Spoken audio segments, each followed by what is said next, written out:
Conversas de Elite com Nuno Ferro, osteopata e atleta de competição, pelo menos há uns anos atrás. E o porquê do Nuno estar aqui? O Nuno não é só alguém que me entusiasmou desde o início pelo seu percurso na competição, mas por alguém que fazia a competição e inseria isso no estilo de vida, de modo a que a minha imagem dele era uma pessoa que estava em condição o ano todo.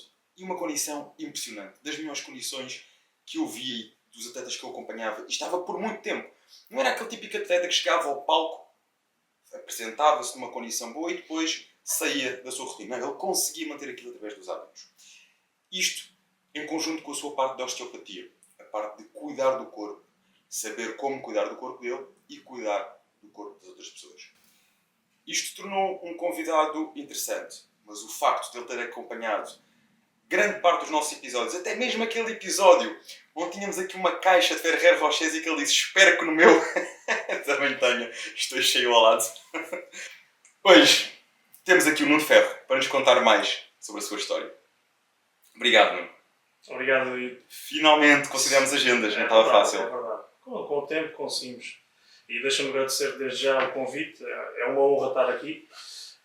Como te disse há bocado, desde o episódio do Edgar, foi quando eu tomei conhecimento do Conversas de Elite, não conhecia antes, e desde essa altura então tenho visto todos os episódios, todos sem exceção, que eu gosto bastante de ver com o podcast, é uma das coisas que eu, no pouquíssimo tempo tenho livre, gosto de, enfim, ver coisas que me acrescentem, coisas que me permitam, através da experiência e do conhecimento dos outros, também evoluir um bocado mais. E então consumo muito podcasts e tenho visto todos, lá está, fui ver também alguns dos mais antigos, não todos. E uma das coisas que me chama mais a atenção aqui no podcast, a tua equipa também, dá-te os parabéns a ti e à tua equipa, é que não é só o culturismo, não é só o desporto, não é só o treino, não é só a dieta. Vais buscar vários tipos de pessoas, vários tipos de temas e isso torna um bocado mais interessante. Apesar de eu ter um gosto pelo culturismo, sou e acho que serei sempre culturista porque é um estilo de vida. Mas gosto também de ver outras coisas, gosto de aprender um pouco mais sobre outros assuntos e também para não ser só aquela coisa maçuda de treino e dieta, ser a mesma coisa repetitiva, então gosto da diversidade que traz aqui de temas e lá está, é agradecer também pelo vosso trabalho porque é uma plataforma que vocês criaram e que faz com que muita gente possa divulgar o seu trabalho e quem está lá em casa possa também então aprender um bocadinho mais, que é o que eu também tento fazer. Nuno, já agora, isto também porque é importante, até para o nosso crescimento, eu valorizo muito as opiniões, sobretudo quem nos segue e quem tem esta... Não vi um episódio, já viste mais. Esta diversidade tem sido um dos pontos que nos tem sido apontado como algo positivo. Ou seja, não ficarmos agarrados, apesar de eu também me considerar um culturista, alguém que vive com base nos princípios de um culturista, o cuidado com a alimentação, o gostarmos de treinar, a suplementação correta, o descanso, a ausência de coisas que de alguma forma possam prejudicar o benefício do desenvolvimento do corpo. Mas eu procuro sempre inserir aqui também pessoas com um mindset acima do normal. Pessoas que tenham sucesso, pessoas que se destaquem pelo seu sucesso, cada um ao seu jeito. Ainda há pouco falávamos em off que o sucesso não há uma fórmula, não é? E quanto mais nós entrevistamos e falamos com pessoas de sucesso, nós percebemos que há vários fatores que levam a esse sucesso. Às vezes é um treino para a mente, é um treino para a nossa mente. É um treino e às vezes temos a coragem simplesmente de sair do normal, do padrão. Exatamente. E para ti, quais são aqui os pontos em comum que mais te têm atraído nestes episódios em concreto? Que tu tens identificado em comum nos entrevistados que tens assistido?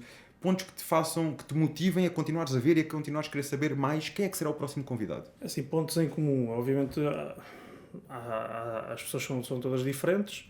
As áreas também sendo diferentes, também vão ser sempre haver aqui algumas coisas que diferem de umas pessoas para as outras, mas de um modo geral, lá está, a perseverança, acho que quem esteja principalmente ligado a algum tipo de negócio, algum negócio próprio que a pessoa tenha, algum trabalho desenvolva em nome próprio, portanto tem sempre que ter alguma capacidade, mesmo há bocado também estávamos a falar da questão da pessoa se reinventar por vezes, quando traças um caminho para o teu negócio, para a tua meta que queres atingir e por vezes tens que te reinventar e essa capacidade acho que é muito importante, nós conseguirmos adaptar e acho que das pessoas de sucesso essa é sem dúvida que é uma característica que tem que ser sempre presente e lá está, nunca desistir, acima de tudo nunca desistir, pessoas que, apesar das adversidades, conseguem sempre dar a volta de alguma maneira, mesmo que isso lá está de vez em quando tenham de dar passos atrás para mais tarde darem passos em frente.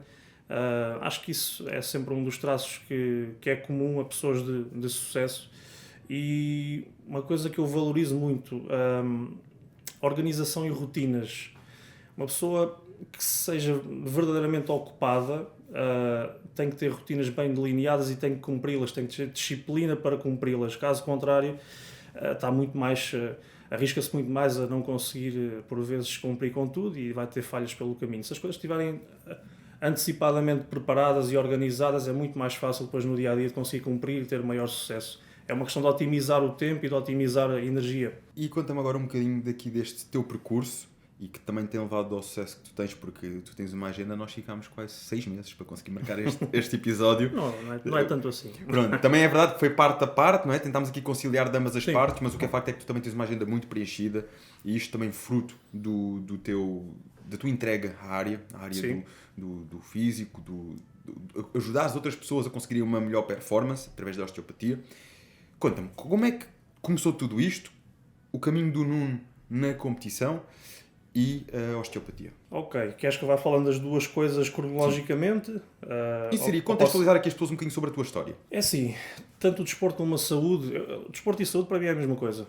Quer dizer, não é que seja a mesma coisa, mas uma está dentro da outra. O desporto faz parte da saúde, isso não tenho dúvidas absolutamente nenhumas. E tento incutir muito isso nas pessoas. E desde muito cedo que eu sempre tive a saúde e o desporto dentro da minha vida. A nível de desporto, eu sempre fui um miúdo muito ativo. Tive a sorte também dos meus pais porem-me cedo a fazer desporto. Comecei a jogar futebol, eu penso que ainda tinha 6 anos, puseram-me futebol com 6 anos. E então desde sempre fiz desporto e desporto também de competição. Pronto, futebol, nessa idade não há competição, faz uns jogos amigáveis e tal, mas depois a partir de uma certa idade começa a competição. E então sempre gostei dessas duas vertentes, portanto, desporto e também com a vertente da competição.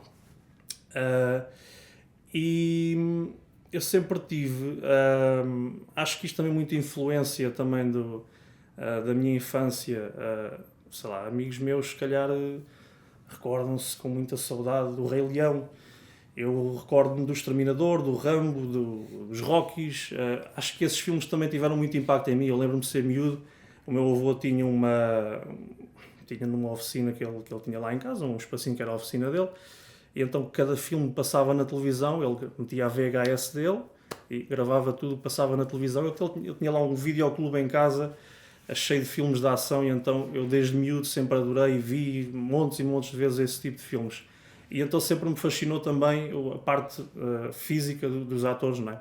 Estamos a falar do Schwarzenegger, Stallone, Van Damme. Eu lembro de ser miúdo e ver o Van Damme a fazer espargata e depois ia para o quintal dos meus avós fazer a espargata. E isso é interessante porque eu desde essa altura que ganhei muita flexibilidade e sempre mantive essa flexibilidade. Portanto, foi também se calhar um pormenor que foi importante. Mesmo no futebol, por exemplo, estávamos a alongar, os meus colegas já estavam ali a fazer que estavam a alongar, a fingir que estavam a alongar, e eu estava a alongar a sério, a doer, mesmo a rasgar. E, ou seja, isso sempre também me permitiu, mais tarde, se calhar, colher alguns frutos disso. Essa flexibilidade que eu sempre fui mantendo também me ajudou bastante. E acho que lá está, os filmes de ação tiveram muita influência nesse aspecto. Em termos, andando agora um bocadinho para a frente, aqui começou depois a entrar a parte da saúde.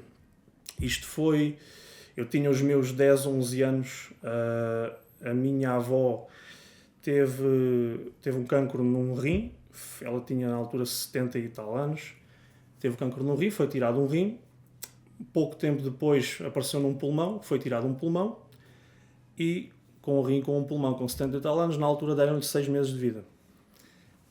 Na altura o meu avô e a minha mãe, não conformados com isso, procuraram soluções, procuraram alternativas e acabaram por ir dar aos produtos naturais, às ervanárias, e a minha avó tomou montes e montes e montes de coisas. Eu lembro-me, sei lá, de coisas de irem a Lisboa, a um sítio de uns freios franciscanos, não sei o quê, buscar umas garrafas daquelas antigas de vidro verdes com aloe vera, com bagaço e mel e não sei o quê. Bem, ela tomou uma lista de compras inteira de produtos naturais durante muito, muito tempo. O que é certo é que tomou durante muito tempo. Ela viveu mais 20 anos com uma vida perfeitamente normal. Enquanto lhe tinham dado só 6 meses. 6 meses de vida. No hospital não queriam acreditar e não sei o quê. Pronto, o que é certo é que... Então ainda viveu até aos 90? 90 e tal. Morreu agora em 2017. E com uma qualidade de vida normalíssima. Normalíssima. Foi dos produtos naturais. Não podemos afirmar nada, não é? Mas o que é certo é que os cuidados que se tentou tomar acabaram por, em princípio, resultar em qualquer coisa. Às vezes, só o facto dela não ter desistido, não é? Sim, isso é o mais das importante. pessoas à volta dela não terem desistido. Exatamente. E então, devido a esses produtos todos começaram a circular lá por casa, começou a haver muitos panfletos, muitos livros sobre saúde, sobre plantas, sobre tudo e mais alguma coisa. E eu então, com 10, 11 anos, comecei a olhar para aquilo, comecei a agarrar naquilo, comecei a ler e comecei a ter interesse pelo corpo humano e pela saúde e pelas plantas. E então, lá está, às vezes há este tipo de coisas que acontecem na nossa vida que nós não sabemos, hoje não conseguimos dizer, já que se não fosse esta circunstância da minha avó, eu hoje era osteopata, era algo profissional de saúde, não sei. Talvez sim, talvez não sei. Mas o que é certo é que foi aí que começou. Porque depois comecei a demonstrar que tinha facilidade em aprender sobre a saúde, sobre o corpo humano, e então a coisa foi-se desenvolvendo a partir daí. Inclusive mais tarde, eu teria os meus 13, 14, a minha mãe depois até abriu ela própria também uma ervanária, e então eu andava lá a ajudar e fazia tudo, e pronto, adorava aquilo. Na altura, se me perguntasse sobre plantas, eu dizia tudo. O nome em latim, para o que era, contraindicações, eu dizia tudo e mais alguma coisa. Quando eu fiz 16 anos, aconteceram depois duas coisas. Uma, deixei de jogar futebol, entretanto fui sempre jogar no futebol. Deixei de jogar futebol porque tive coisas tão sem sentido. Na minha escola nunca havia futebol na educação física. Nunca havia futebol. Era só ginástica, era só atletismo. Houve um ano que decidiram fazer um torneio de futebol. Eu joguei, partiram uma perna.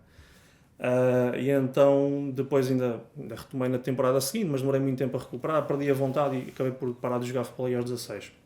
Os 16 também coincidiu.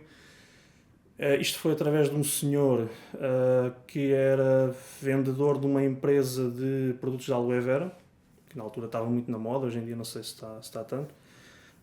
E ele começou a tirar o curso de osteopatia e então ele falou nisso, e então eu fui tirar também o curso. Portanto, comecei a tirar o curso com 16 anos de idade, fui dos 16 aos 20, era numa escola na Ajuda, ao pé do Palácio da Ajuda,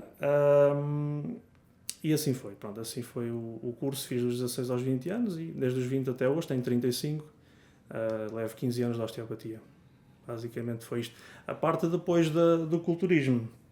Eu tinha os meus... aos 16, quando eu deixei de jogar futebol, eu ainda fiz uma primeira tentativa de começar no ginásio, mas não correu lá muito bem.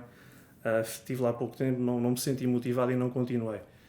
Depois, com 18, voltei a tentar, e muito já também com o incentivo também do meu irmão, que é mais velho e já treinava, já tinha um físico bom. E então ele levou-me para o ginásio e aí comecei e depois já não parei até agora há uns anos atrás. Basicamente foi isso. Bem, esta introdução, digamos assim, esta apresentação deixou-me com algumas questões. A primeira é, tu hoje, com 35 anos e com vários anos de experiência na área da saúde, como é que tu vês esta abordagem que foi feita através da suplementação natural, através das alternativas naturais, no fundo, para a tua avó, dentro daquilo que ela tomou, o que ela fez? Hoje em dia, com o teu conhecimento, o que é que tu achas que ali possa ter feito sentido e que seja importante enaltecer? Lá está, eu tinha 10, 11 anos, há muita coisa que eu não te sei pormenorizar. Eu lembro-me, por exemplo, que houve coisas que não faziam tanto sentido, ou seja, o meu avô tentou ir muito pelo pecar por excesso, porque a minha avó alimentava-se mal, comia poucas vezes, pouca quantidade, pouca qualidade, e isto, lá está, ou seja, os suplementos também no fundo acabaram por enfim, era mesmo uma quantidade muito grande. Ela pagava tudo e mais alguma coisa. E então tentou pegar um bocado por excesso através da suplementação e também da alimentação. Ele obrigou a começar a comer mais, para ter mais energia. Hoje em dia lembro-me, sei lá, ele dava-lhe para ela comer mais, aquela coisa de engordar e ganhar mais peso, para ter mais suporte, dava-lhe mesmo pudins e coisas, enfim. Pronto, coisas que hoje em dia não fariam muito sentido. Hoje em dia as coisas estão um bocado mais evoluídas, não é? Sabemos um bocado mais sobre esse grande mal, não é? E então, mas acho que acabou por ser um bocado por aí, talvez. Ela realmente alimentava-se muito mal e pouco, e havia um bocado de debilidade nesse sentido, e acabou por ir um bocado por aí, por se reforçar um bocadinho mais, não da melhor maneira, mas olha, resultou em qualquer coisa. No final das contas, claro, foi isto. Começou a nutrir-se melhor, já não sabia muito bem do que era, porque já percebi que era muita coisa. Era muita coisa. Mas para alguém que comia pouco e mal, poucas vezes e não sim. era da melhor forma, começou Sim. a ter ali outros cuidados, através da suplementação, através também de comer um pouco mais. Sim. E assim, isto é engraçado, porque fala-se muito dos benefícios do jejum, de comer pouco e tudo mais. Mas está, hoje em dia já há muito mais informação. Tal e qual. Mas isto é preciso pôr sempre na balança e perceber, porque também se for o jejum e se ao mesmo tempo depois não nos nutrirmos corretamente nas restantes horas, não é? Claro. De pouco adianta o jejum, porque é preciso mantermos o equilíbrio. O nosso corpo precisa de nutrientes, precisa de sistema imunitário, precisa de um conjunto de coisas. E esse equilíbrio é que é a chave disto tudo, no Exatamente. fundo. No fundo, o jejum, lá está, dá ao corpo uma janela maior para se regenerar e para focar toda a energia na regeneração, mas também depois na outra janela que é para alimentar, temos que pelo menos garantir que o corpo está suficientemente nutrido. Não é? Tu és a favor do jejum? Para ti, funciona, por exemplo? Nunca experimentei, Okay. Mas faz todo o sentido na vertente da saúde. Na vertente estética, há muitos caminhos de lá chegar e acho que não faz sentido estar aí por esse, porque há muitas formas de lá chegar, mas na parte da saúde, daquilo que tenho estudado, sim, faz algum sentido e tem benefícios, sim. Sim, isso é uma coisa que eu vejo que é mais ou menos unânime. Eu, a nível de saúde e a nível de energia, foco, concentração, sinto muito bem com o jejum. Mas se falarmos do jejum para fins estéticos, atenção, porque já não... Para fins estéticos, por norma, e posso falar por mim, funciona melhor termos refeições equilibradas, saudáveis, nutritivas, várias vezes ao dia. Sim. Por norma, isto funciona melhor. Por norma, é isto que os culturistas fazem, e os culturistas são o exemplo e são as pessoas que mais estudam e mais investigam sobre a melhor forma de atingir a máxima performance estética. E se o jejum fosse a resposta, todos fariam jejum. Claro. Se não o fazem, é porque realmente este não é o caminho. Se calhar também já não estamos naquele ponto e já se começa a perceber que aquele ponto das 7 refeições por dia, comer de 2 em 2 horas, se calhar também não é o ideal. Mas entre comer 2 em 2 horas, as 7 refeições, ou passar a fazer 2, se calhar é no meio que está o equilíbrio mesmo para um culturista, mesmo para quem pretende os fins estéticos. Uhum. E acho que é aqui que está a grande ciência disto, é que depois cada um encontrar o seu equilíbrio. Sejam 3 refeições, 4, 5, 6, mas cada um encontrar o seu equilíbrio. Eu diria que estaria por aqui. Exatamente. A nível depois da tua entrada na osteopatia, claro, já lá vão 15 anos dedicado à área. Por norma, eu imagino que como osteopata por vezes te apareçam casos em que as pessoas não sabem e estão com dores crónicas em determinadas zonas e muitas vezes não percebem de onde é que aquilo vem. Tu, como osteopata e como alguém do que eu conheço de ti, tu não te focas só naquilo e procuras um trabalho mais holístico, que associações é que tu vês aqui? Que associações é que tu vês? Pode-se dizer que muitas vezes isto está associado até a fatores psicológicos, emocionais. O que é que podemos aqui decompor? Tens alguns exemplos que possas deixar para quem nos está a ouvir? Essa pergunta quase que parece que foi combinado. Parece quase que falámos antes. Porque tocaste em pontos que eu me farto de focar no dia-a-dia.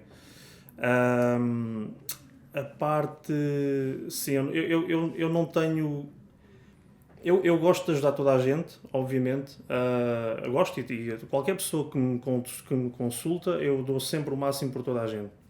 Aliás, qualquer profissional de saúde, vamos começar por aí.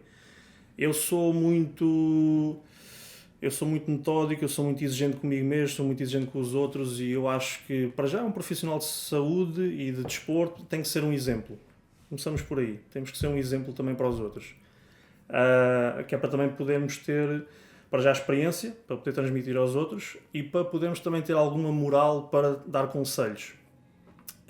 E as pessoas acatarem mais esses conselhos, porque veem, bem, ele está a dizer isto, ele faz, ele se calhar sabe disto, deixa-me lá experimentar. Isso por vezes é muito importante, só isso já ajuda um bocado à adesão ao tratamento. E depois, a parte da ajuda, lá está. Pessoas que trazem coisas simples de resolver não me fascina tanto, óbvio. Coisas que se resolvem numa consulta. Epá, adoro, obviamente, a pessoa vai de muletas, sai a correr, essas coisas são espetaculares. Mas não é aquilo que me dá mais gozo. Aquilo que me dá mais gozo é ir à parte que tu disseste, das crónicas, das coisas crónicas. A maior parte das vezes uma coisa crónica é apenas uma coisa que nunca foi bem diagnosticada e nunca foi bem tratada. E muito menos foi bem recomendado uma continuação. Isso é que muitas das vezes faz com que uma coisa se torne crónica. E eu apanho disso a toda a hora. É triste às vezes... já dei alguns exemplos, agora lá está, voltei um bocadinho mais às redes sociais, tive muitos anos afastado e tenho dado alguns exemplos. É triste às vezes ver pessoas que chegam com coisas que eu olho e vejo, isto há 10, 20 anos atrás tinha sido tão fácil de resolver, e chega a pontos que depois já não tem retorno, dá para ir dando alguma qualidade de vida, mas já não é a mesma coisa. E depois é difícil estar a explicar às pessoas que, olha, dá para ir melhorando qualquer coisa, dá para ir andando benzinho, mas tem que continuar porque isto não tem uma solução definitiva. Já foi tempo disso, não foi na altura bem tratado, agora é fazer o possível. E é aí que às vezes entra a grande dificuldade, principalmente quando acontecem casos de... Lá está, quando começas a ter... Eu tenho muitos casos desses. Quando tu consegues ajudar uma pessoa com uma situação muito complicada, de muitos anos, de décadas de sofrimento, isso depois faz com que muito mais pessoas do género te apareçam. E todas querem o mesmo resultado. Só que as pessoas não são todas iguais e os casos não são todos iguais. E aí às vezes é muito difícil. Eu dou muita importância à gestão de expectativas do paciente, muita importância a isso. Porque nós temos que, por um lado, temos que motivar a pessoa, para já é dizer as coisas tal e qual como elas são. Não é cá com fantasias, não é cá nem com negativismos, é como é e ponto final. É ver, se a pessoa trouxer exames excelentes, vamos ver os exames, vamos dizer, olha, está assim, está assado, o que se pode fazer é isto, aqui não há nada a fazer, isto vai continuar assim, mas podemos mudar isto vai... Temos que explicar da forma mais simples para a pessoa entender. Se a pessoa não entender, a pessoa não vai cumprir com uma coisa que é muito importante depois, que é as recomendações. Mas já lá vamos. E então o explicar isso às pessoas vai fazer com que elas depois então consigam cumprir um bocadinho melhor. E essa parte do cumprir nem é cumprir no tratamento. Porque o tratamento a pessoa... Pronto, vai, X em X tempo, ok, vamos fazendo. Mas o problema é o dia-a-dia da pessoa. Porque uma pessoa que chega a pontos muito complicados em termos físicos, em termos de saúde, significa, em princípio, que tem um estilo de vida péssimo. Não se alimenta como deve ser, não se hidrata como deve ser, não faz exercício, péssimas posturas, uma vida inteira. Isso vai acumular montes e montes e montes de problemas. E depois, se nós queremos que essa pessoa mude verdadeiramente e melhore verdadeiramente, vamos ter que fazer entender a essa pessoa que teve uma vida inteira de maus hábitos, que se quiser viver no máximo potencial que ainda lhe é possível, vai ter que mudar essas coisinhas todas no dia-a-dia. Essa é a parte mais difícil de conseguir transmitir às pessoas. Não é transmitir, eu transmito. Agora elas absorverem e acreditarem e seguirem aquilo que é preciso fazer, essa que é a parte mais difícil, porque nem toda a gente, lá está, nem toda a gente tem a disciplina, nem toda a gente, e isto também é muito culpa, há muitos profissionais de doença, há poucos profissionais de saúde, e há muito aquela mania, e chegam muitas pessoas à consulta que vêm com diagnósticos, lá está, não há nada a fazer, olha, isso é ir andando, e depois mais tarde vai ter que ser operado, e é ir andando, e mais tarde vai ficar numa cadeira de rodas, e é ir andando. Quer dizer, não quase já sentenças, não é? São sentenças, quer dizer, isto é fácil se estiver a chover, e eu disse, olha, você, se for para a rua, você vai se molhar. Claro que vai molhar, a pessoa sabe, é quase a mesma coisa, quer dizer, se não fizermos nada, temos uma condicionante, Ok, o que é que há a fazer em relação a esta condicionante? Não há nada a fazer. É claro que há tudo a fazer.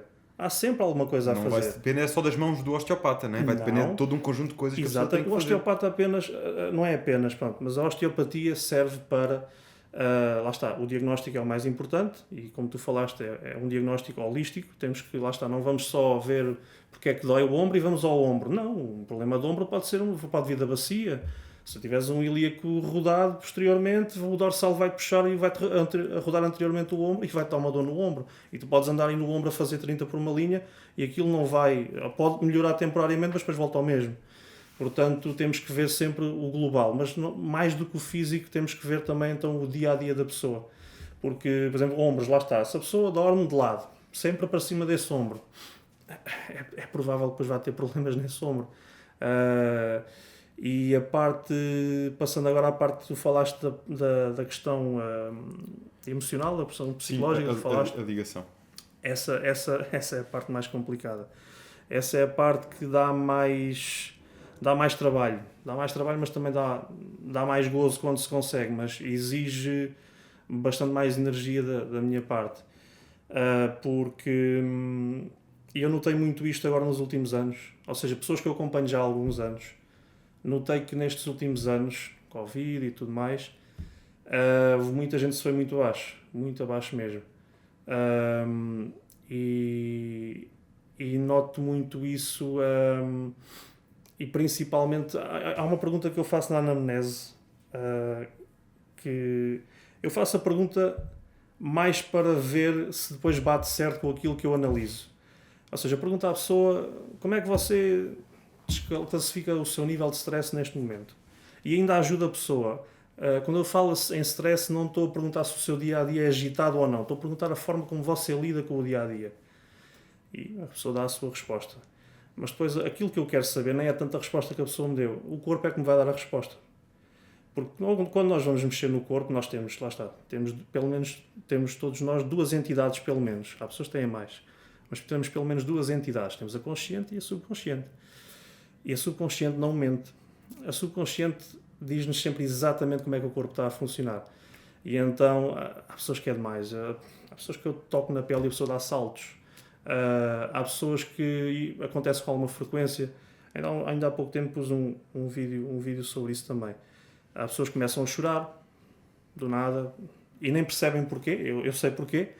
A pessoa não percebe, mas começam a chorar. Há pessoas que têm reações mesmo muito, muito fortes no início. Ou seja, o sistema mais importante do corpo humano, para mim, quando se fala em osteopatia, pensa-se logo em ossos, em músculos, em tendões, ligamentos. Essa parte é engraçada, mas a grande solução das coisas está no sistema nervoso, em nós conseguirmos modificar a resposta do sistema nervoso. Porque o sistema nervoso é o nosso relógio, o sistema nervoso autónomo é o nosso relógio. E se ele estiver certinho, as coisas em princípio vão funcionar muito melhor.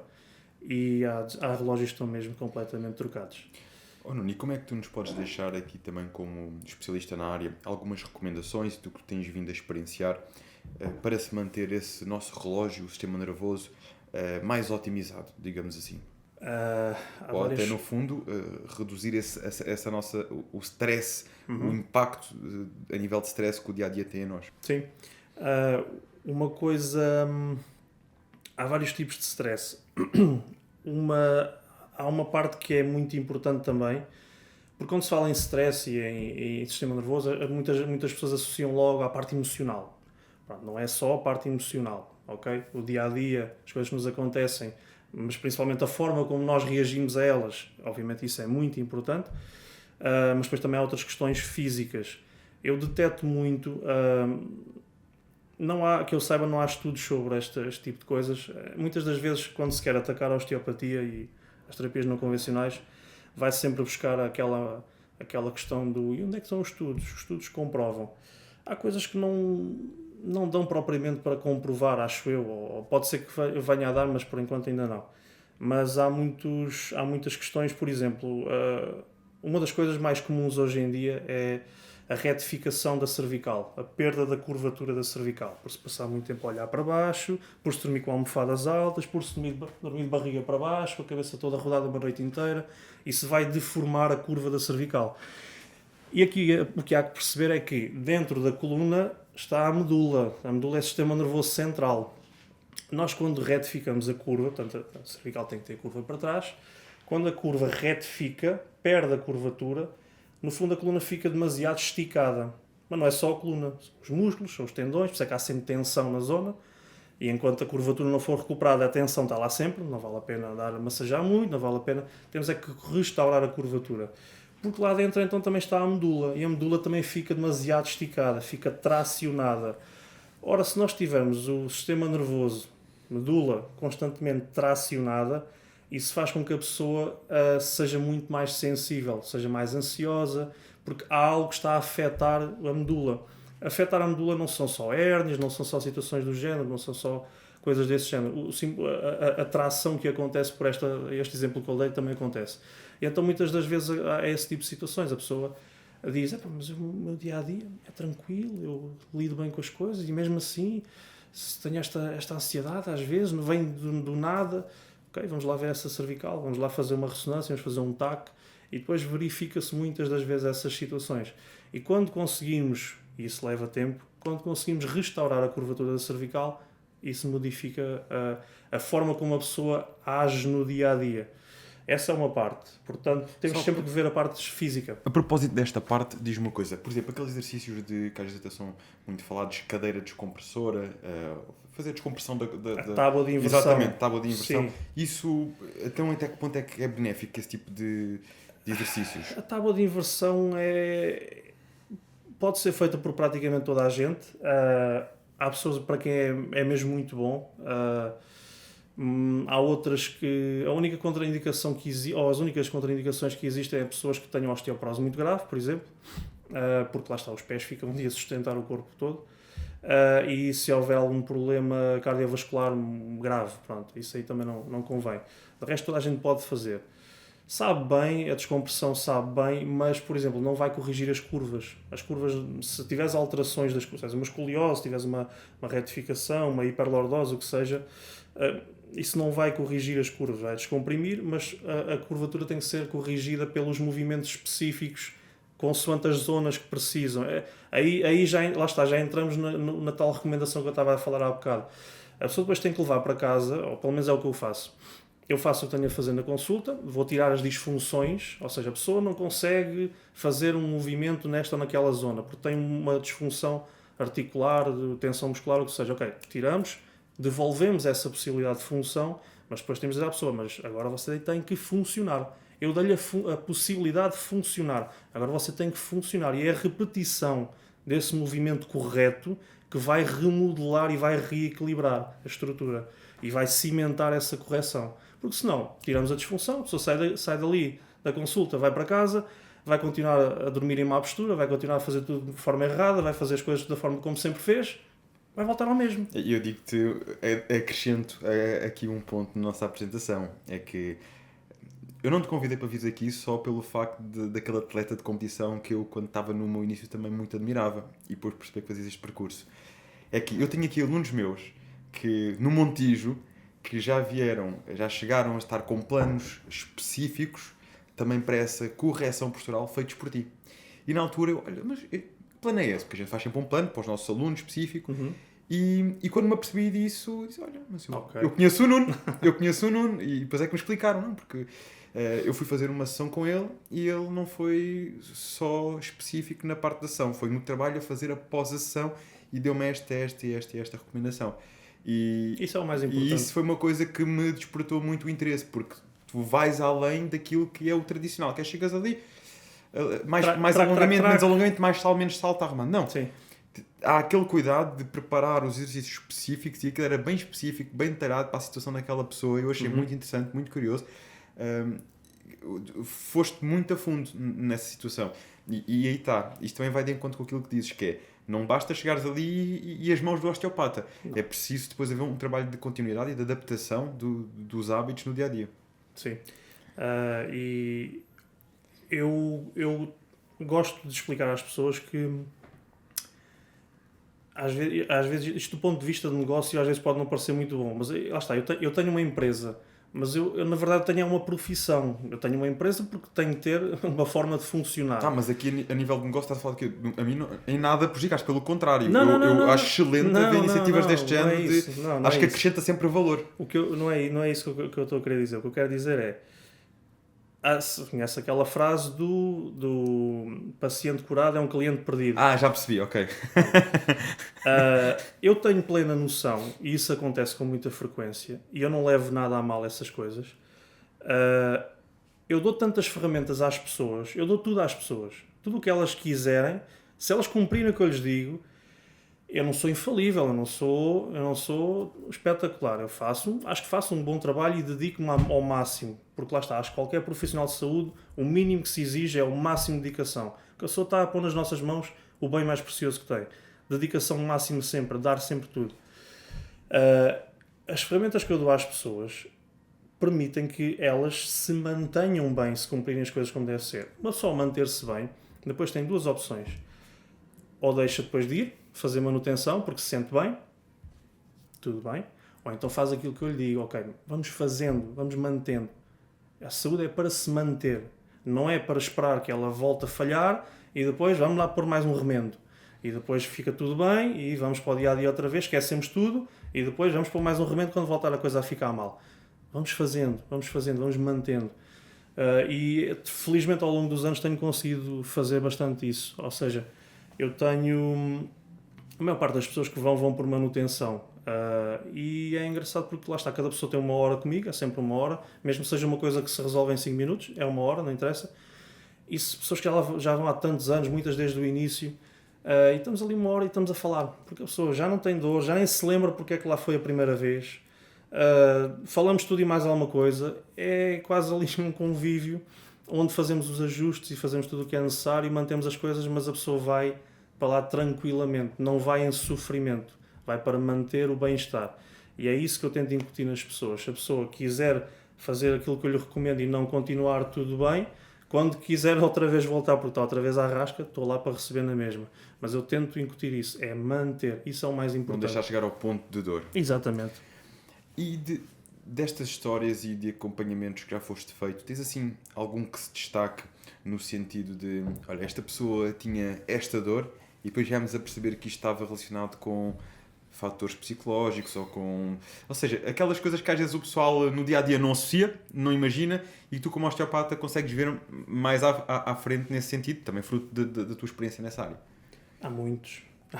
É difícil estar-te a dar há assim alguns padrões, olha, há muitas vezes pessoas com dor na lombar está associada a isto, ou, assim há vezes algum padrão que possa existir? Não há um padrão certo. Eu acho que aquilo que eu te posso dizer é que há muito um péssimo estilo de vida da maior parte das pessoas. Eu vou sempre bater nessa tecla.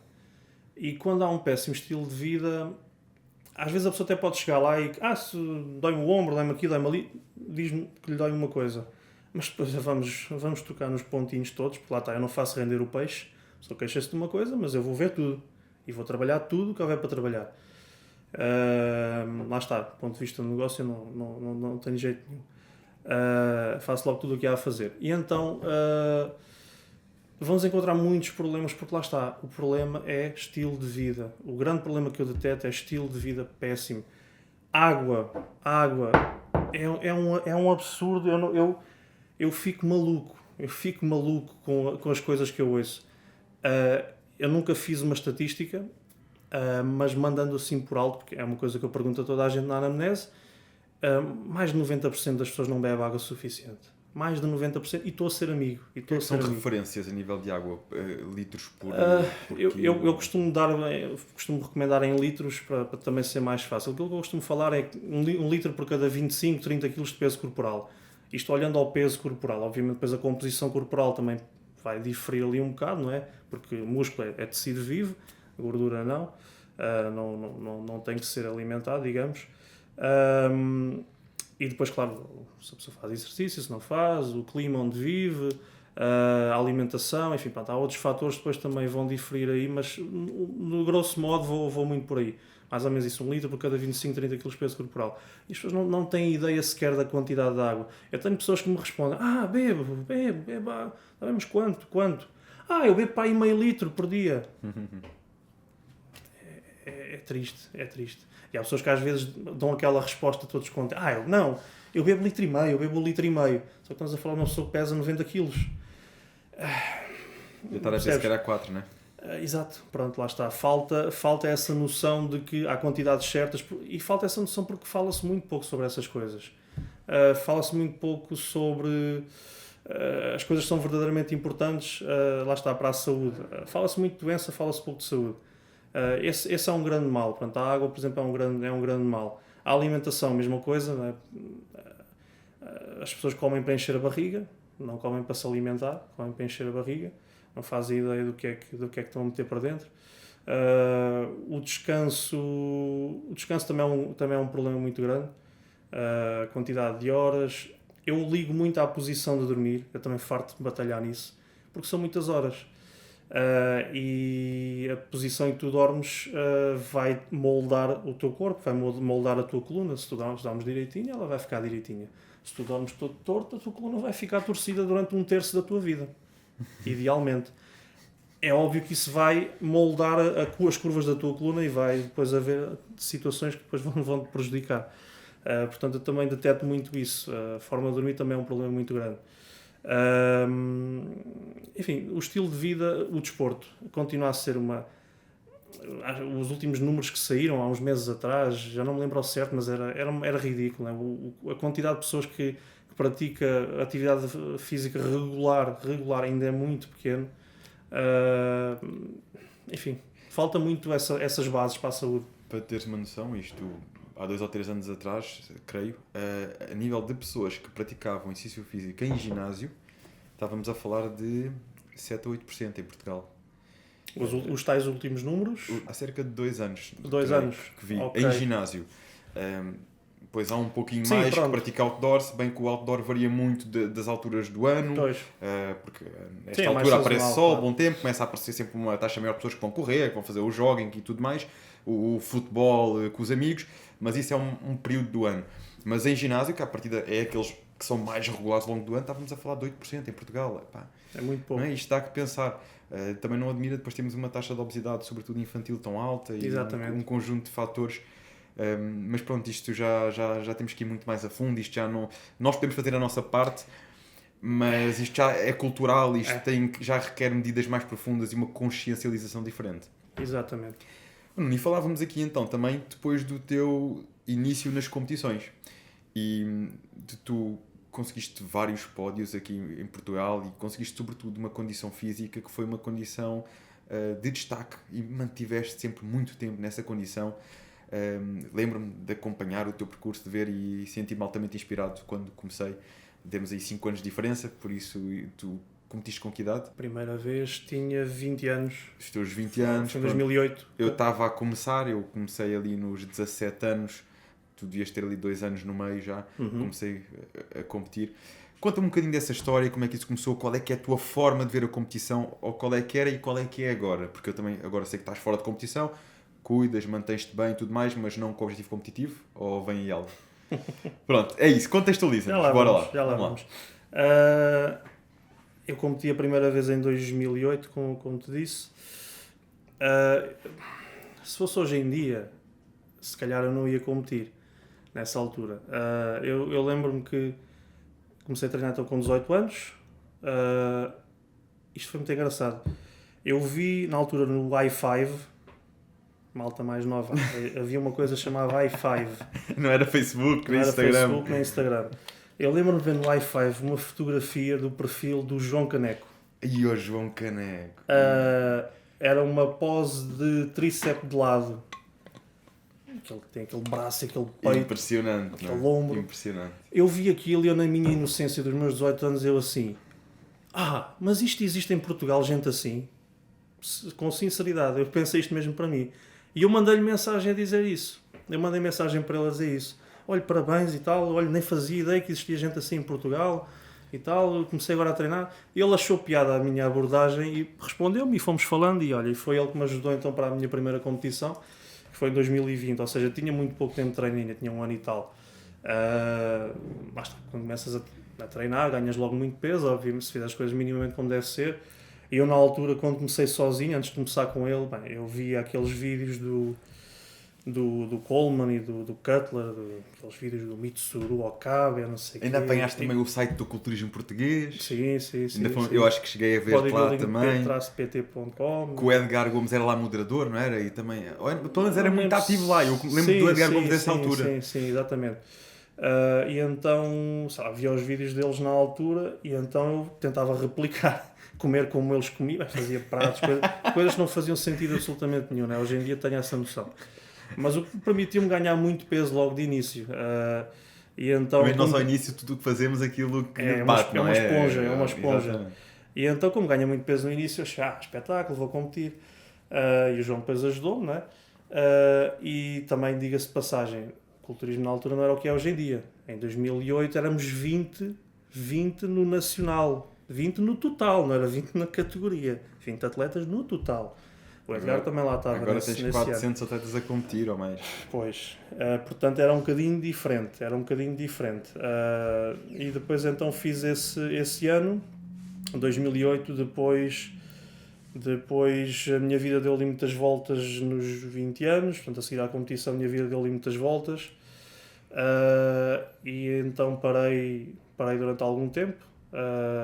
Fui sempre mais ou menos mantendo os treinos e fui fazendo mais ou menos as coisinhas.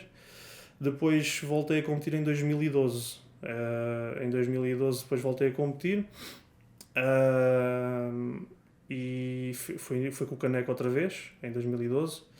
E foi aí que eu fiz 3 anos seguidos de competição. Foi aí que eu evoluí alguma coisa de jeito. Porque fiz 2012, 13 e 14.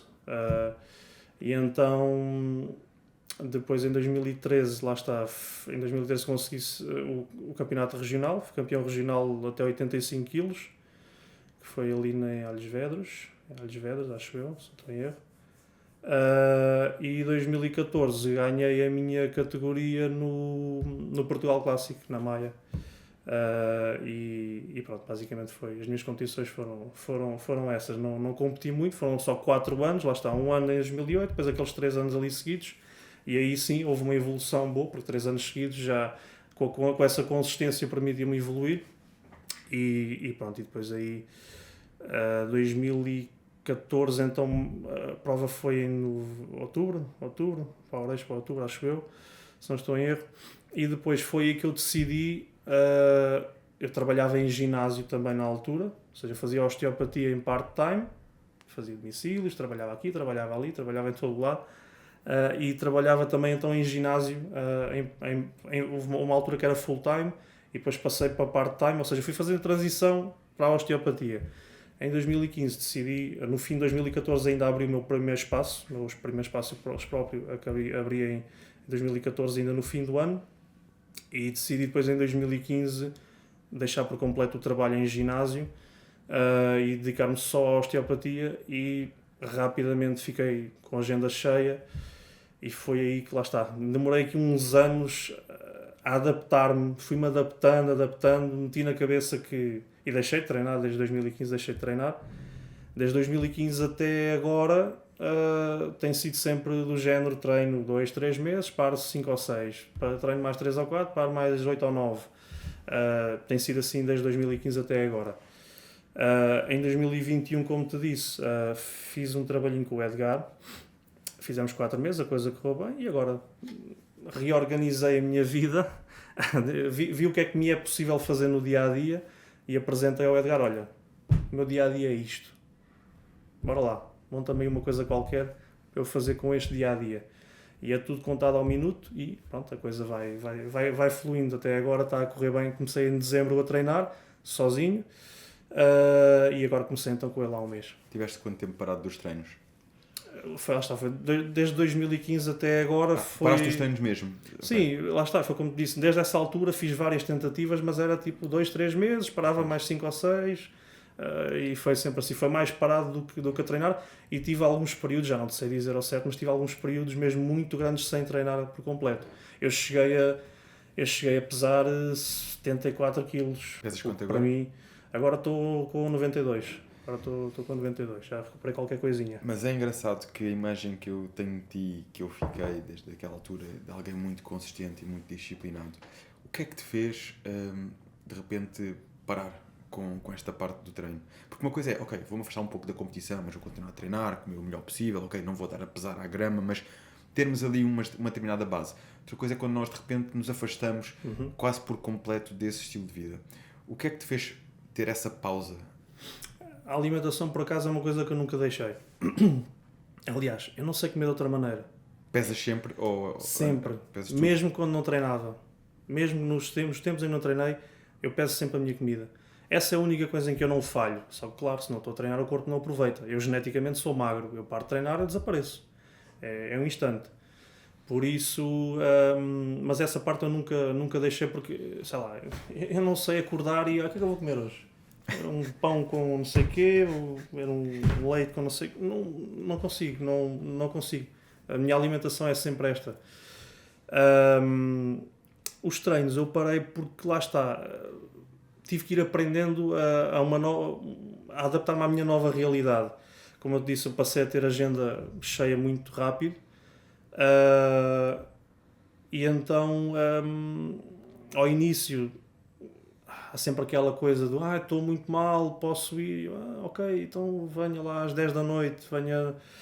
Não tinha horários, fazia dias inteiros, mais isto e mais aquilo, e mais um que liga e sim senhor vem, e era toda a hora. E então meti na cabeça que lá está, não dava, fisicamente não dava, em termos de tempo não dava, meti na minha cabeça que não dava, o que na verdade dá, porque hoje em dia o meu dia a dia está muito mais complicado do que na altura.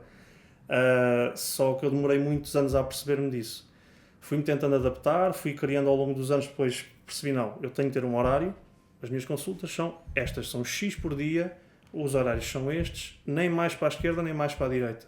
É um minuto, é isto e não mexe, não pode ser mais nada do que isto. Consegui finalmente fazer isso, aprendi a dizer que não às pessoas, custa, todos os dias eu tenho que dizer que não a várias pessoas. As pessoas estão à rasca e estão a precisar mesmo e estão muito mal e não conseguem. Não dá, não consigo, não tenho. Se houver alguma desistência, eu chamo, mas não posso fazer mais. Antigamente eu, sim senhor, venha. Tive que aprender também a dar-me um bocadinho de tempo a mim próprio, porque lá está, eu também tenho família, também muito mais agora, e então foi um bocado por aí. Não soube lidar com essa avalanche de pessoas que surgiu e meti na minha cabeça que não dava. E ao longo dos anos fui-me adaptando e fui criando aqui uma estratégia e uma rotina que hoje em dia digo que sim senhor, dá para fazer. Não é fácil, é um dia-a-dia muito corrido, mas consegue-se. Que estratégias é que utilizas para lidar com esse dia-a-dia mais agitado, mais corrido e mesmo assim conciliares então agora nesta nova fase com o treino, com a alimentação que sempre mantiveste? Quais são as tuas estratégias para manteres a serenidade? Conseguires mesmo assim entregar a tua energia às outras pessoas, porque a tua profissão trata-se muito disso, de dar energia, de ajudar outras pessoas. Como é que concilias isto tudo e manteres a serenidade, no fundo? Eu sou uma pessoa, já de mim eu sou calmo. Quando me enervo-me a sério. Mas por norma sou uma pessoa calma, tranquila, porque eu me preparo. Aquilo que eu acho que no início estava a falar sobre essa questão. Organização, rotinas. Eu tenho que ter rotinas, eu sou uma pessoa de rotinas. Eu sou aquela pessoa que tem isto aqui assim, isto aqui assim, aquilo é ali. Porque se eu precisar, eu sei que está ali. Eu não tenho que estar a pensar onde é que eu tenho o telemóvel, onde é que eu tenho não sei o quê, onde é que eu pus. Eu sei onde é que eu tenho as minhas coisas, porque estão sempre no mesmo sítio da mesma maneira. Eu não perco tempo a pensar nessas coisas pequenas, porque eu tenho mais em que pensar. Acho que é uma coisa muito importante em quem tem, lá está, um dia-a-dia muito, muito ocupado. Portanto, essa é uma coisa muito importante, é ter o dia-a-dia todo contadinho ao minuto, tudo estipulado, as horas todas certinhas para fazer isto, isto, isto e isto. Porque eu não tenho tempo para improvisar. Se acontecer uma situação qualquer, tenho que improvisar, improviso. Mas só mesmo se tiver que ser. Eu não deixo nada ao acaso. Portanto, isso tira muito stress da pessoa. Se tu já tiveres as coisas planeadas antecipadamente, tira-te muito stress na altura porque não tens de estar agora. E o que é que eu faço agora? Como é que eu faço agora? Não, já está. É assim. É assim que é para fazer, já está pensado antes. E então eu não me exponho tanto ao erro no dia a dia. Logo aí já o stress tem muito menos probabilidade de aparecer. E para cumprir aquilo que, não sei se queres falar agora do dia a dia. Sim, gostava de saber até um pouco mais agora sobre a tua rotina. Como é que estamos a nível da alimentação? O que é que podes partilhar sobre esta tua nova rotina? Este teu regresso aos treinos e quem sabe aos palcos? Tu já te riste várias vezes, mas não me disseste nem que sim nem que não. Era alguma coisa que gostavas de fazer novamente ou não? Eu não te digo nem que sim nem que não. Acho que seria responsável da minha parte estar a dizer isso, porque aquilo que eu te posso dizer... Aliás, eu na verdade sempre pensei muito assim. Tu falas que eu apresentava-me sempre em boa forma e mantinha-me sempre em boa forma. Fico contente desse teu feedback. Mas na verdade eu sempre fiz... Aliás, eu faço isso... Acho que isso é o mais importante em tudo na vida. É darmos sempre o nosso melhor. Mas o nosso melhor mesmo. Não é estarmos a mentir para nós próprios, não deu para fazer mais. É mesmo o nosso melhor, não dá mais do que isto. A partir daí a pessoa está descansada. E então, se o meu melhor hoje em dia permitir chegar a uma forma minimamente aceitável para voltar a competir sem prejudicar o meu dia-a-dia, quem sabe? Agora, é provável que isso aconteça? Não é muito provável. Uma coisa é estar agora a voltar a treinar e o corpo responde bem para crescer, não é? Há um superávit calórico, há tudo isso, a pessoa está espetacular. Outra coisa é fazer depois o contrário, não é? Depois para ir competir, se bem que eu tenho facilidade em secar, tenho facilidade em preparar, geneticamente tenho essa facilidade, mas claro que é duro. E depois quando tens um trabalho tão físico, pelo menos da forma que eu faço, é muito físico mesmo, fica até difícil de calcular, por exemplo, aquelas calorias. Eu tenho que ter sempre um extrazinho para o dispêndio energético que eu tenho no meu trabalho. E então acho que fica difícil de conseguir conciliar essas coisinhas todas. Mas se eu conseguir encaixar no meu dia-a-dia e que eu atinja uma boa forma, não digo que não, mas não está nos meus planos.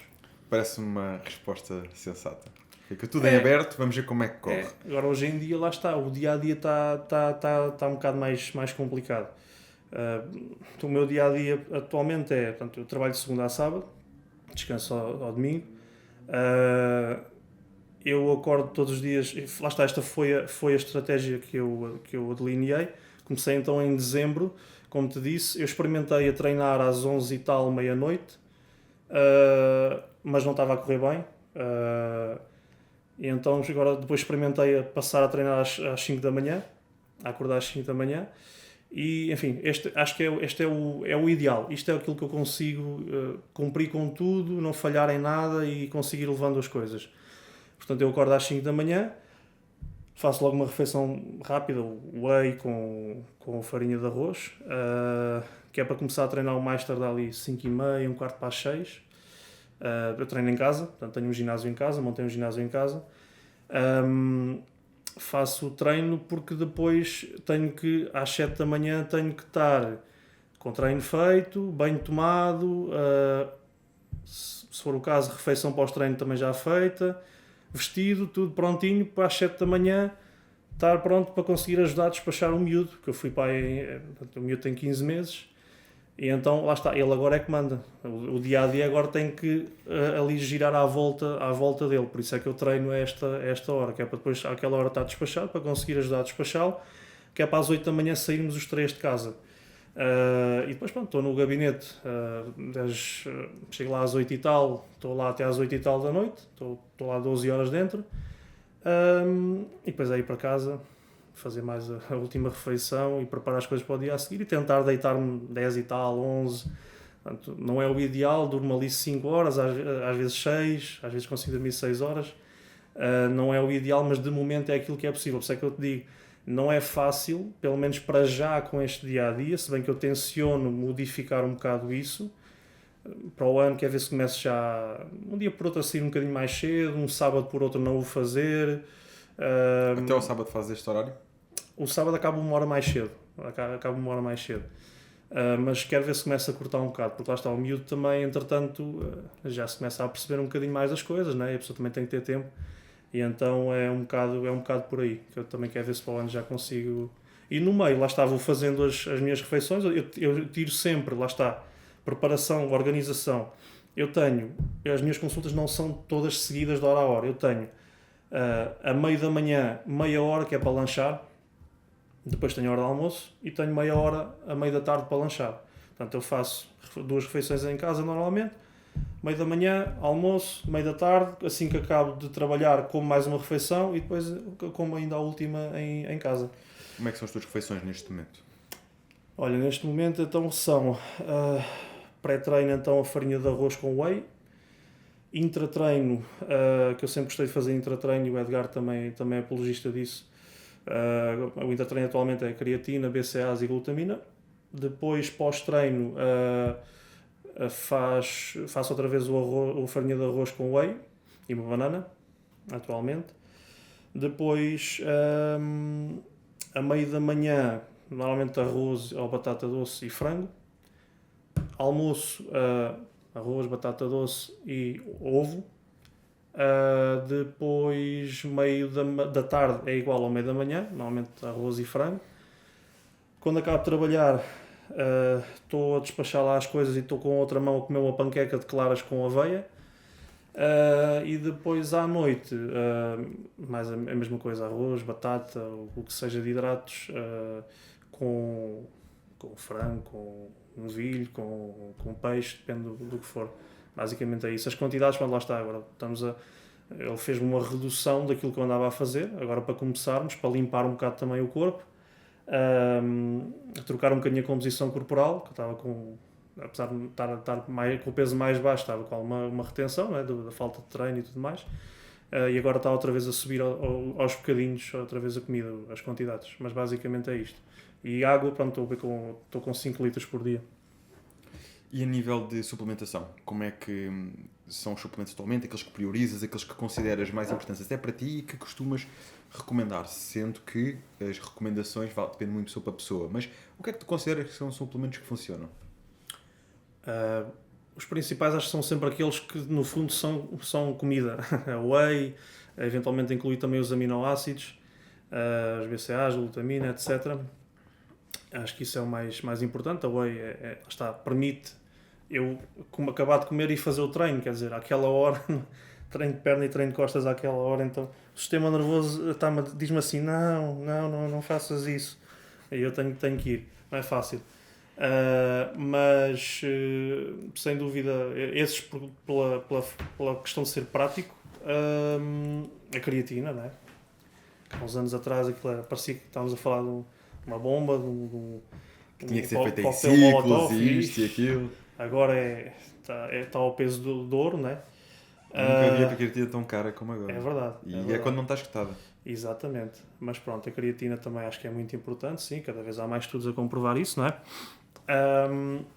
Depois, costumo incluir sempre um multivitamínico, apesar de lá está também incluir sempre ali algumas não falei nos legumes, fruta, por acaso agora não estou com muita fruta, mas também tem os legumes e tal. Mas multivitamínico sempre gostei de ter, sempre gostei de incluir ômegas também, ômega 3. Vitamina C, também sempre gostei de dar um reforço com vitamina C. De vez em quando, por uma questão de precaução, também faço uma glucosamina-condroitina, de vez em quando. E basicamente é isto. Nunca fui assim muito de suplementos. Nem na altura em que lá está, naqueles anos, eu tive um patrocínio... foi esses 3 anos, 2012, 13 e 14, tive um patrocínio mesmo bom, davam tudo o que eu queria, e nem nessa altura eu devia tomar mais coisas e não tomava assim muitas, na verdade não tomava assim muitas coisas. Acho que esses são os mais importantes, acho que sim. Nuno, estamos a chegar ao final da nossa conversa e realmente uma conversa muito enriquecedora. Que mensagens gostavas de deixar a quem nos está a ouvir? Aliás, devemos juntar isto com uma outra questão que é que mensagens ou perguntas te fazem mais frequentemente e tu achas que de alguma forma podemos aproveitar este momento para partilhar? Normalmente pergunta para quando é que eu tenho vaga. Você foi bem medida, para quando é que tens vaga? Exato. Mas é assim, normalmente vem perguntar coisas específicas sobre os problemas que têm. não vêm com perguntas assim muito especiais. Normalmente dizem o que é que tem, olha, estou a sentir isto, estou a sentir aquilo, o que é que pode ser, como é que me pode ajudar. Normalmente é sempre a ver com isso, não me vêm perguntar muito mais coisas. Agora, estando a voltar a treinar, vão surgindo mais algumas mensagens também relacionadas com a parte do treino. Mas lá está a perguntar se vou voltar a competir e como é que não é, como é que estás a treinar, onde é que estás a treinar. Vêm-me treinar àquela hora e perguntam-me que ginásio é que está aberto a essa hora. E então é um bocado por aí, não me perguntam assim nada de XPTO. Mas a propósito disso do treino, como é que Sim. está feita a tua estrutura de treino neste momento? Olha, por acaso ele mandou-me agora um treino, tivemos a fazer agora neste primeiro mês um treino de progressão de carga, e ele mudou que estava estruturado para 5 dias de musculação. E agora mandou-me agora um novo para começar para a semana já com 6 dias de musculação. Por acaso ainda nem olhei bem para ele, mas basicamente é um grupo muscular por dia, que foi este agora, este novo por acaso ainda não olhei bem. Nos outros 2 dias sem musculação estou a fazer cardio e a minha terapia, ou seja, eu antigamente no fim do treino eu fazia sempre os alongamentos. Mas sempre tive o cuidado da parte da flexibilidade, sempre mantive uma boa flexibilidade, e fazia no fim dos treinos. Agora, como o tempo é muito mais apertado, já não faço os alongamentos todos os dias, porque aquilo tem que ser despachado, e então faço nos dias em que não treino musculação, faço normalmente o cardio, faço os alongamentos, faço a tábua de inversão que eu tenho em casa, faço rolo, faço bola de ténis, faço tudo, muitas das coisas que eu recomendo às pessoas, lá está, eu recomendo porque eu faço. E estás a fazer então duas vezes por semana o cardio? Sim. Com esta parte da flexibilidade e alongamento? Sim. Eu foco mais nesses dias. E tens assim alguns exercícios para ti basilares que tu gostas particularmente, que recomendas vivamente estarem inseridos nos treinos? Nos treinos de Nos treinos, no geral, de musculação? É assim, eu acho que é sempre importante. Eu ao início, acho que somos todos um bocado assim. Ao início há muito aquela coisa da carga, não é? Gostamos muito de pôr carga. Eu adorava agachamento, adorava peso morto, os 2 que eu mais gostava, de longe, os 2 exercícios que eu mais gostava. Hoje em dia já olho para eles com um bocadinho mais de cautela, porque se eu me aleijar, depois ninguém vai trabalhar por mim. E se eu não trabalhar, os rendimentos não entram. E então já olho para eles com um bocadinho mais de cuidado. E não é só isso. A pessoa vai aprendendo a treinar, não é?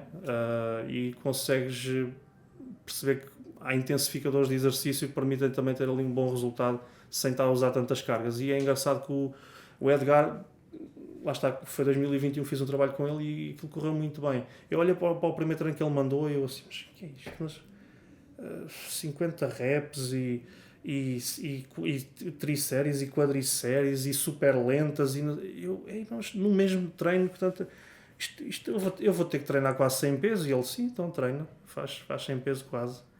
O que é certo é que aquilo resultou.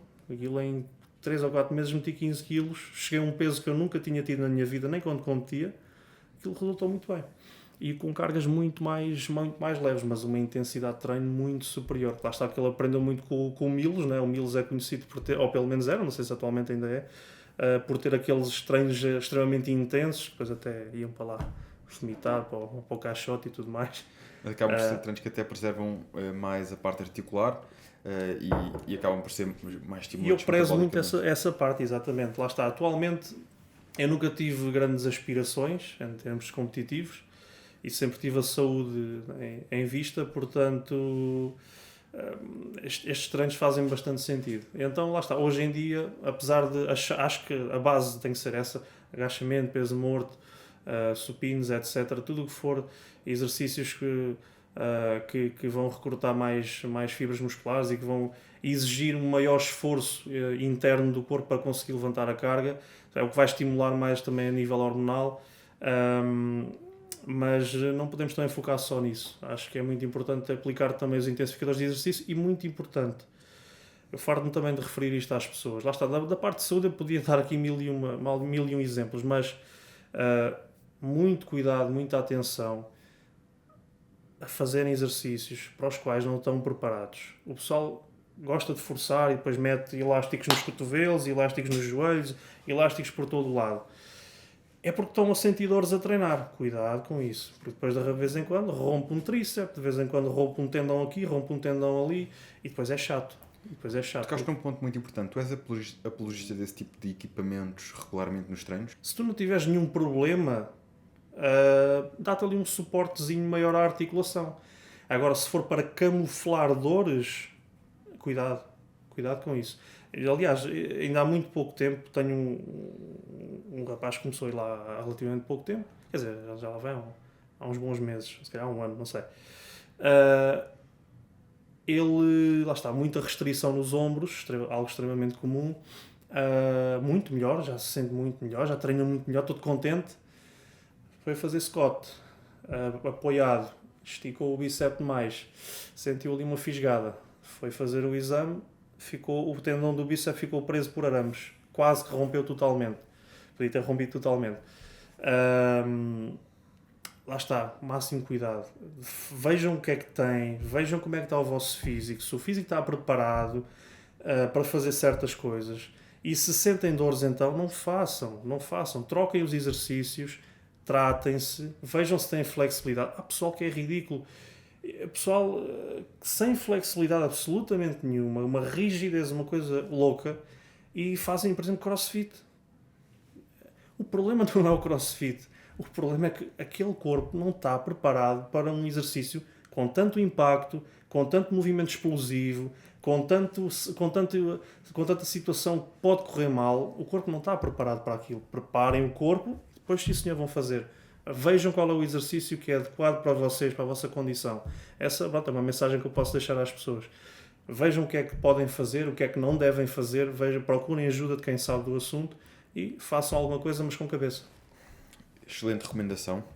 E agora, como já sei que não vais ser apanhado desprevenido, porque tu já viste vários episódios, quero dizer, se calhar ainda vais, porque não tenho a certeza se os episódios onde eu inseri este desafio já saíram. Desafios? Desafio.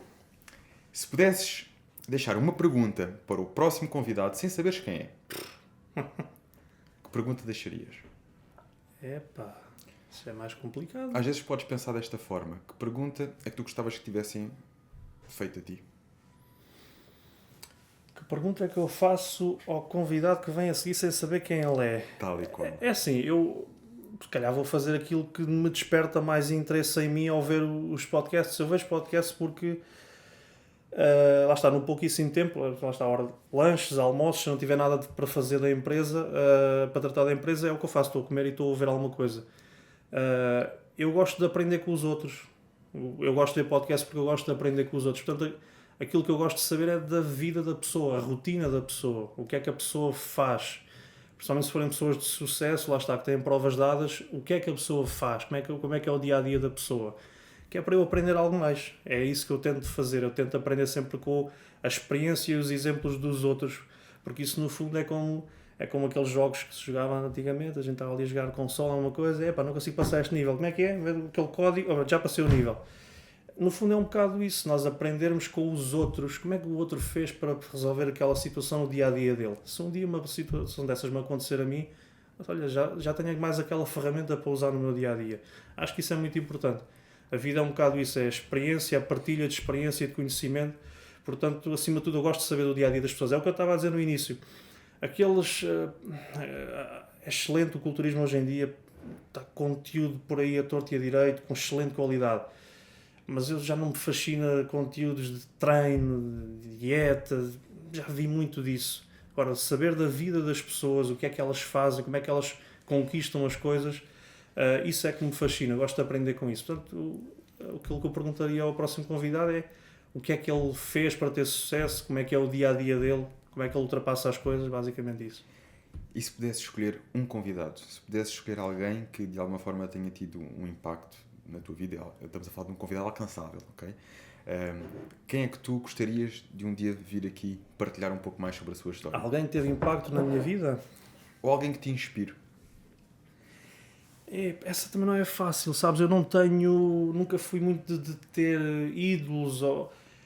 Mas, por exemplo, tu viste um episódio do Edgar e foi um episódio que uma pessoa marcou-te, né? Lembro-te do comentário, já está um comentário não só à história do Edgar, como até à história da esposa dele, que ele Sim, contou, sim. e que aliás foi curioso, que foi um ponto altíssimo do episódio, foi quando ele partilhou a história de superação da esposa dele. Sim. Vê-se que de alguma forma foi uma história que te marcou. Há assim mais alguém deste género que te possa, de alguma forma, possas considerar que seja uma referência, que tenha uma história a inspirar outras pessoas? É um bocado difícil estar-te a responder a isso, porque eu me acontece muito, por exemplo, eu vejo, ainda há bocado em off estava-te a falar de uma pessoa, não vou dizer agora quem é, não interessa, aparece-me alguém nas recomendações, eu vou ver uma coisa, olha, gostei do que a pessoa disse, vou ver tudo e mais alguma coisa da pessoa, já vi tudo, se calhar de um tempo já nem me lembro do que vi, mas as informações ficaram cá. Portanto, lá está, não sou muito de ídolos, não sou muito de pessoas que eu siga. Eu gosto de boa informação, venha ela de onde for. Então é um bocado difícil estar-te a responder isso. E não sei, é um exercício difícil. Não tens que responder. É um exercício Às vezes difícil. nós temos pessoas que nos inspiram e esta era uma oportunidade, aliás, não é certo, não é? Quando o convidado diz, olha, eu gostava que esta pessoa viesse cá, não é certo que essa pessoa venha, por um conjunto de fatores. Mas é sempre uma pessoa que nós também internamente vamos procurar saber mais e fazendo sentido fazer esse convite. E às vezes pode ser uma oportunidade de dar voz a alguém que... Sabes que isto começou muito por aqui. O podcast começou muito por isto, que era pessoas que eu acreditava que tinham muito a acrescentar e que não estavam a chegar a mais pessoas por algum motivo. Ou porque não dinamizavam as redes sociais, às vezes porque não ligavam, ou porque não sabiam, ou porque não queriam, enfim. E às vezes nós conhecermos essas histórias... Pessoas no meu ginásio, esta pessoa teve uma evolução incrível, uma história de sucesso incrível, uma história de superação, foi por aí que começou. Comecei a buscar pessoas, alunos meus que tinham histórias incríveis para partilhar, que de outra forma eles não iam partilhar e as pessoas não iam saber. E que é incrível como nós às vezes partilhamos estas histórias e começamos a ver tanta gente que viu aquilo e se identificou e disse, como é que é possível? Eu passei por uma coisa parecida, eu passei por isto, por aquilo. Exatamente. E identificam-se e vem ali uma força até para chegarem mais longe. E às vezes esta pergunta é uma pergunta que é um bocadinho um back to basic ao nascimento das conversas de elite. Okay. É nós darmos a oportunidade a alguém que de alguma forma teve um impacto na nossa vida, que às vezes até pode... Isto não é uma história de seguidores, sabes disso? Não estás aqui por seguidores, estás aqui pela tua história. E às vezes nós conhecemos pessoas que até têm uma história, que tiveram um impacto positivo na nossa vida e marcante, e este pode ser o momento. Mas está tranquilo.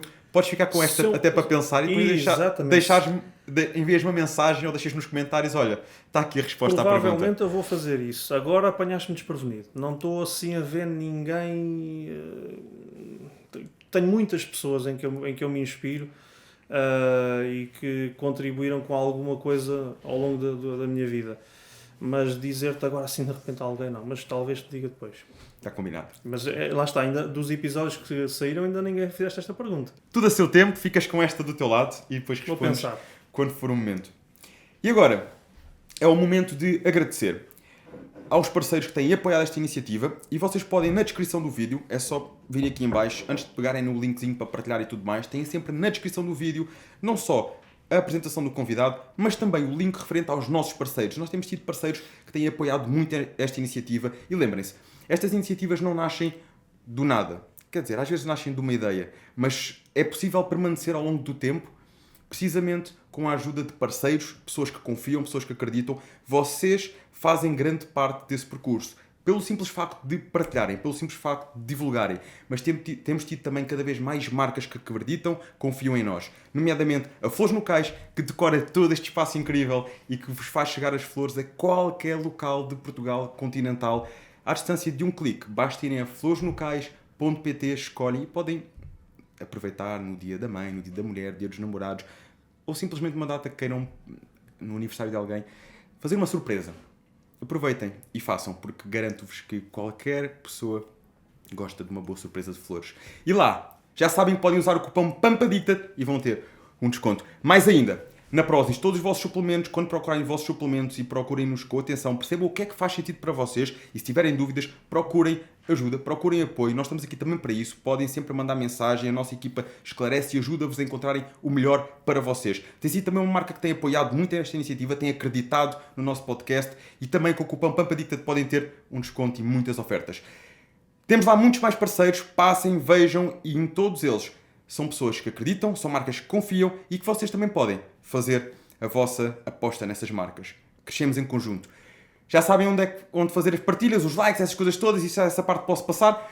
E deixar o sininho ativo, senão depois a malta da produção diz-me: David, não disseste para ativarem o sininho é importante, que é para receberem a notificação logo que o episódio sair. Contam connosco. Contamos convosco.